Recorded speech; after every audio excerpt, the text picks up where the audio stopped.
All right, this is note 34, find values of inverse functions from graphs.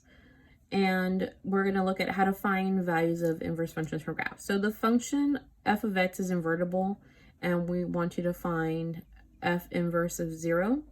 So basically what you're saying is that f inverse of 0 is going to be a number 8.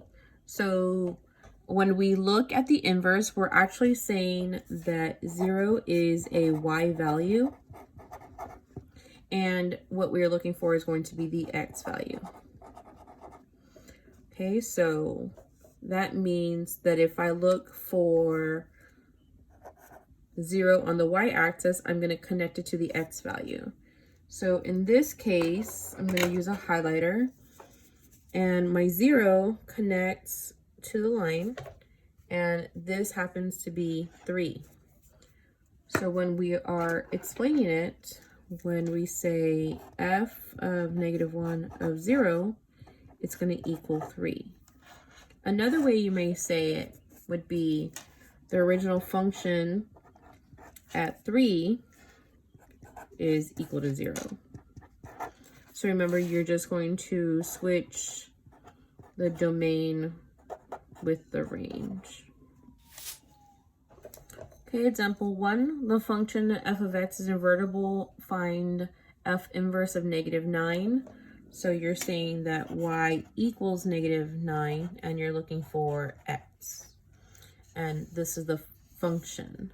So -9 is actually right here between -8 and -10. So I just thought I'd use a ruler this time. And draw my line. Now we look where f of x intersects at.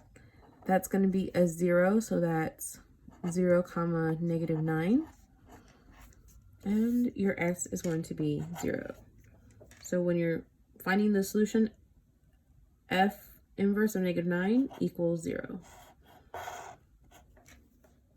Number 2, the function f of x is invertible. Find f inverse of -7. Even though this is not a smooth line, it's still a function. So we need to look for -7. It's in between -6 and -8. I'm going to draw a line going across.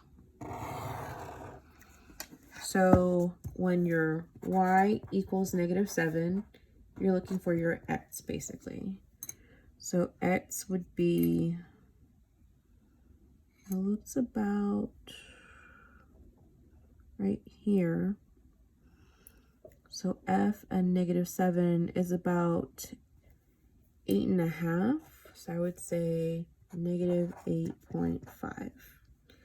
So f of -1 of -7 equals -8.5. And the last example, the function f of x graph below is invertible.